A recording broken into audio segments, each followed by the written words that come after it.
안녕하세요. 시들링 소울입니다. 지금 읽을 레슨 17가에 이어지는 부분은 우리가 자신이라고 믿고 있던 에고에서 깨어나 영혼으로서 새로운 인식을 가지는 것에 대해 차근차근 적혀 있습니다.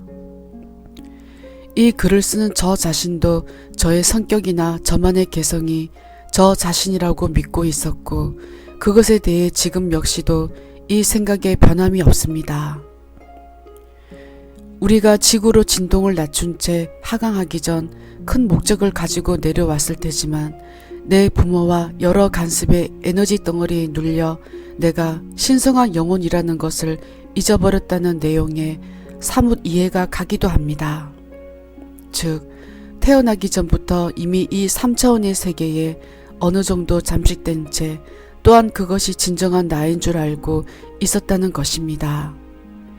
그리고 또한 아기로 태어나서 유년 시절을 보내는 동안 또한 얼마나 많은 주입식 가치관을 배우고 익히고, 그러한 가치관을 잘 따라야 착한 사람이고, 그렇지 못하면 세상에 부응하지 못하는 사람으로 쉽게 낙인을 찍기도 합니다. 즉, 내 주변 모든 사람들도 그렇게 배워왔기에 우리에게도 그렇게 가르칩니다. 불과 얼마 전까지만 해도 우리는 생존에 관련된 것만이 세상의 전부라고 생각했고, 이 경쟁의 시대에서 살아남아 그 누구보다 잘 먹고 잘 살기 위해선 악착 같아야 하며 똑똑해야 하며 2배 3배로 열심히 살아야 한다고 듣고 배워왔습니다. 그리고 그러한 사람들이 롤 모델이 되어 우린 또 부러워하기도 합니다. 그러나 차츰 우리는 영성에 대해 관심을 가지게 되는 시대에 입문하게 되고, 지금은 온라인 덕분으로 그러한 사람들을 많이 보게 됩니다. 허나 제 주변을 둘러볼 때 아직도 영성이 무엇인지 모르는 사람이 더 많기도 합니다. 어떤 이들은 영성에 대해 무당이나 신기로 생각하는 사람이 있을 정도로 아직도 이 공부는 가야 할 길이 멀게도 느껴집니다. 제게 영성이 무엇이냐고 물을 때 저는 마음 공부라고 답합니다. 그럼 고개를 잠시 까웃덩거리다가 알듯 말듯한 표정을 지은 뒤 더 이상 묻지 않기도 합니다. 저 역시 마음 공부를 하면서 내가 더 착해지고 마음이 바다처럼 넓어지고 답답한 사람에게 명확한 지혜를 전달할 수 있기 위해 하는 것인 줄 알았습니다. 그러나 마음 공부는 전혀 그와 같지 않다는 것을 차츰 깨닫게 되었습니다. 그 말은 나를 있는 그대로 인정해 가는 과정이고, 그 과정에서 점점 더 편안해져 가는 것이라고 생각합니다. 또한 세상을 단순하게 보려는 과정이기도 한다는 것을 배우게 됩니다. 영적 성인들은 단순하게 살으라고 늘 말씀하십니다. 전에도 말씀드렸지만 저는 그 단순함이 어떤 뜻에서 나온 말인지 정작 그때는 잘 몰랐습니다. 그러나 요즘은 그 말의 진정한 뜻을 조금 알 것 같습니다. 그것은 자신의 세상에서 보고 듣고 느끼는 것에 대해 너무 온 에너지를 붙들어 맨 채 집착하고 슬퍼하고 좌절하지 말라는 말이며, 그런 믿음이 그러한 삶의 무한 반복만을 가져오기에 자신의 시나리오에 중독되지 말라는 말이란 것을 알게 되었습니다. 사실 그런 이들을 붙잡고 물으면 그들마다 슬퍼해야 할 스토리가 10,000가지 이상으로 있다는 것을 우리는 알게 됩니다. 그러나 잘 생각해보면 우리가 기껏 어렵게 육체의 몸을 빌려 이 지구라는 별을 경험하는 것은 좌절하고 슬퍼하고 분노하기 위해 태어났을까 하는 의문이 올라오기도 합니다. 저는 이 의문에 대한 대답으로 그건 절대 아니라고 답할 것 같습니다.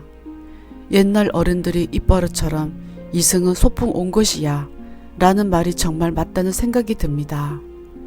저는 우리의 가슴이 뛰는 일을 하고 기쁨을 만끽하기 위해 태어났다는 것에 동조하는 바입니다. 그래서 삶을 단순하게 보는 과정이 필요합니다. 삶을 어렵게 보게 되면 내 가슴이 뛰는 일이 무엇인지조차 관심도 가질 수 없으며 우리는 죽을 때까지 눈은 떠 있지만 잠든 채 이 세상을 제대로 살지 못할 것입니다. 저는 어릴 때도 가져보지 못한 꿈을 50이 넘은 나이에 새로운 꿈을 가져봅니다. 제 가까운 가족은 이런 저에게 과연 그런 꿈이 이루어질 수 있냐고 묻고 저는 나의 우주가 버퍼링 중이라고 응답하며 서로 웃습니다.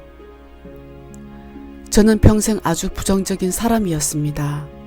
그러나 긍정적인 사고방식은 연습하면 된다는 것을 요즘은 많이 느낍니다. 언제까지나 유명한 영성가를 부러워만 한 채 저 사람이니까 쉽게 된 것일 거야, 부처니까, 예수니까 하고 살 수는 없다는 것을 느낍니다. 오히려 그가 했다면 나도 될 거야 라고 말을 바꿉니다. 저에게 있어 더 이상의 부정적 문장은 만들지 않겠다고 다짐합니다.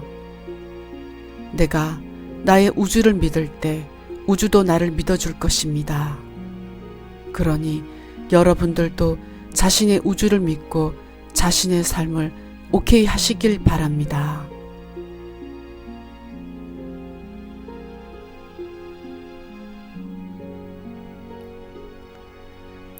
레슨 17. 깨달음으로 가는 길은 태어나는 순간부터 시작되니 몸을 조절하는 능력과 언어의 발달과 사회성을 요구하니 운이 좋다면 20살이나 21살쯤부터 너의 진정한 자신을 찾기 위한 준비가 된다.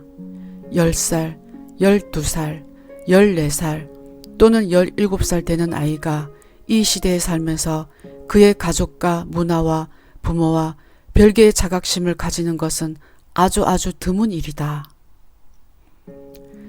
너희는 자각심을 가지고 있다고 생각하지만 너희는 단지 다른 이들로부터 인정받기를 바라는 안정을 찾고자 하는, 살고자 하는, 친구를 찾고자 하는 반응의 덩어리일 뿐이다. 그 말은 너희가 경험하는 모든 것은 외부로부터 너에게 일어나며 그러므로 너희는 그것에 대응해야 한다고 생각한다는 말이다. 그러므로 너희는 아직 살고 있지 않다. 너희가 운이 좋다면 20대에 좀 더 큰 자유를 경험하고 결정의 권한을 행사하고 그것의 결과를 경험하게 될 것이다. 20대는 아주 힘든 시기이다. 그러나 너희는 너 자신을 안다고 믿을 것이니 너희는 너 자신의 발견을 시작하지도 않았다. 이것은 너희 대부분에게 해당한다. 30대로 접어들면서 너희에게 기회가 부여된다. 영혼이 너희에게 말하기 시작할 것이다. 좀 더 깊은 이해를 요구하는 상황들이 너희에게 일어나기 시작할 것이다. 운이 좋다면 너희 부모가 너에게 끼친 영향을 깨닫게 될 것이다.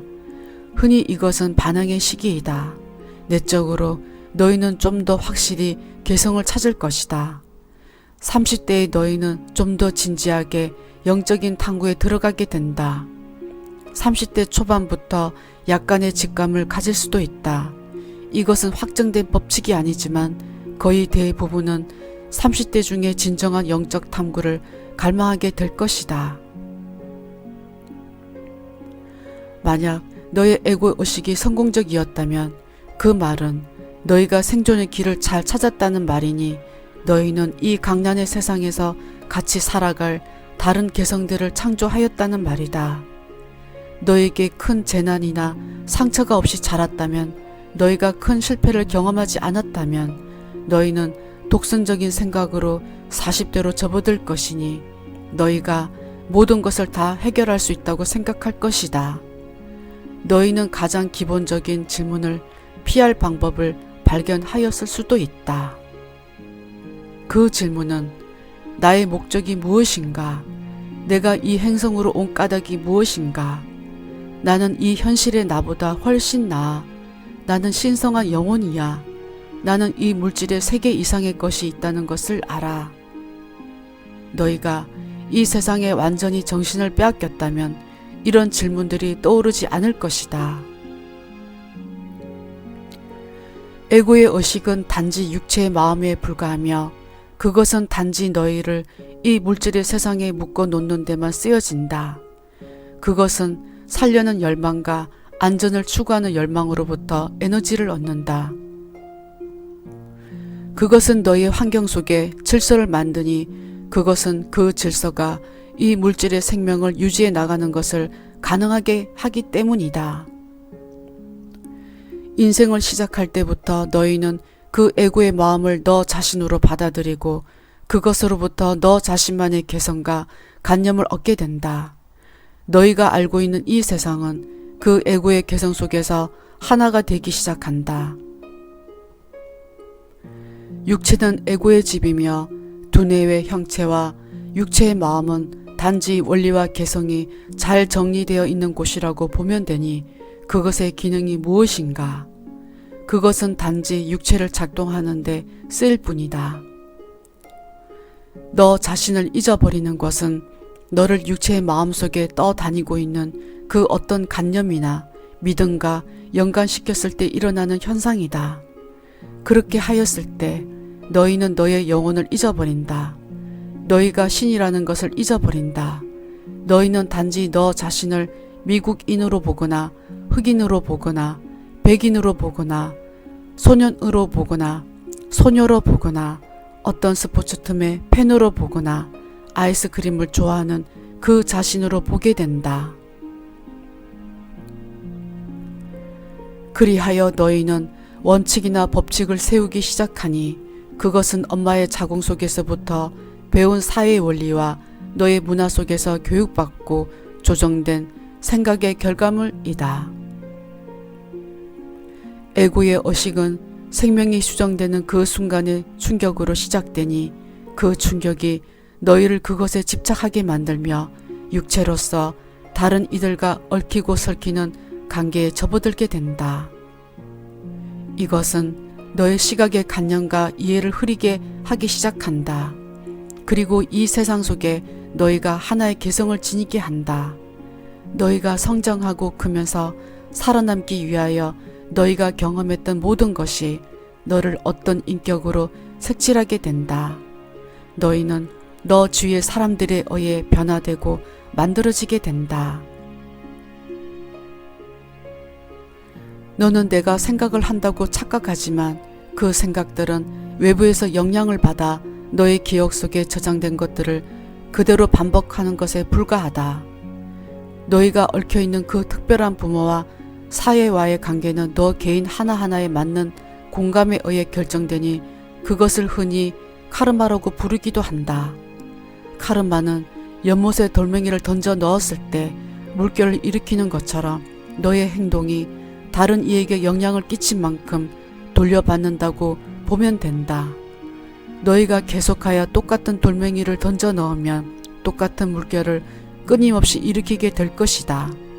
그중 한 돌멩이가 이 육체의 에너지로 인지되기를 끝없이 갈망하는 결과를 얻게 하였다. 너희가 더 이상 그 똑같은 물결을 만들지 않을 것을 결정하지 않는 이상 너희는 이 3차원의 세계에서 벗어날 수 없다. 그 벗어나려고 하는 갈망은 너희 하나하나 속에 항상 깊이 잠재하고 있다. 신이 너의 진실이므로 너 자신은 그것을 갈망한다고 생각하지 않더라도 너의 깊은 무의식 속에 신을 알고자 하는 마음은 항상 존재한다. 너희는 한순간 잠들었을 뿐이며 언젠가는 그 잠에서 깨어나기를 열망하게 된다. 그 열망이 왔을 때 너희는 온전히 알고 느끼게 될 것이다. 불꽃놀이가 일어나지 않더라도 조용히 잔잔하게 너의 영혼 속 깊숙이 예전의 자신으로 영원히 돌아가지 못할 것이라는 것을 알게 될 것이다. 그 순간 너희는 너의 눈으로 볼 수 있는 것만이 진실이라는 것을 더 이상 믿지 못할 것이다.